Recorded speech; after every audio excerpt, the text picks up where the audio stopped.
May Community Day was teased on Twitter yesterday and officially announced today. Bounsweet will be the featured Pokemon on May 19th from 2 to 5 p.m. local time. Bounsweet will be the featured Pokemon, and its shiny will be released for the first time, a brand new shiny in Pokemon Go, and honestly, a pretty good one. The whole family. Nice shinies, you know, good color difference. We like to see it. The featured move for the final evolution, Serena, is High Jump Kick, which is a new move in Pokemon Go. Brand new, never been introduced before, no other Pokemon has it, and the stats we know are that in trainer battles, it has 110 power and a chance to greatly decrease the user's defense, and in gyms and raids, it has 90 power. We don't know how much energy it costs yet, but we can pretty safely say that this is a PvP-focused Community Day. Serena, as a grass-type attacker, is not good. It's not even in the top 20 grass-type attackers in Pokemon Go.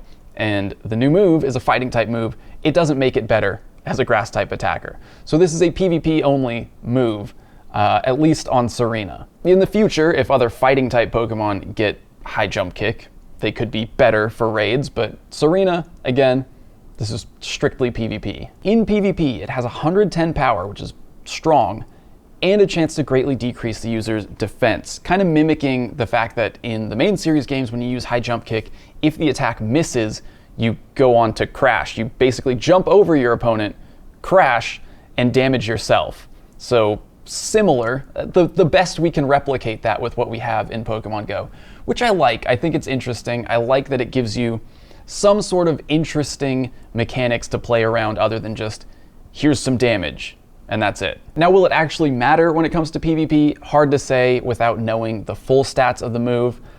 Serena currently is not ranked very highly in Great League, and adding a fighting type coverage move to its move pool can help it win more battles and more specific matchups, but I think overall this is a pretty niche Pokemon and pretty niche move that, who knows? I mean, it might see some play. It is interesting, but we'll see. Let's go over the rest of the features of Community Day, and then we'll talk tips after that. First of all, of course, there's a $1 ticket for Community Day special research. You'll get some extra Bounsweet through that. You'll get some items, Serena at the end. It's a good way to get high IVs because you're doing research. It has a higher IV floor.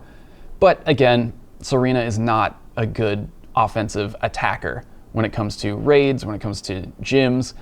So getting high IVs on this is not really that important. It's actually better to go for PvP IVs since that's where it's going to be more useful. Now, event bonuses include double candy for catching Pokemon, 1/4 egg hatch distance, double chance for trainers to receive Candy XL, lure modules will last for 3 hours, incense will last for 3 hours, except for daily adventure incense. You'll have snapshots rewarding Bounsweet, don't forget to do those, an extra special trade for a maximum of 2 for the day, and trades will cost 50% less Stardust. Double candy's nice. It basically guarantees that you'll have enough candy to evolve and maybe even double move a Serena by the end of the day, even if you don't have much time to play. XL candy is fine. It's not really that important for Serena. Again, we're not maxing it out to use in gyms and raids. And when it comes to PvP, it's probably going to be in Great League, maybe Ultra League. So maxing it out, not super important. But if you want to try to take advantage of that double candy and increased XL candy chance for something other than the featured Pokemon, I would say maybe start the day with your daily incense so you can get double candy. I mean, your daily incense is probably going to be mostly Bounsweet, but it'll at least give you a chance of finding something other than Bounsweet to get double candy and maybe a little extra XL candy on.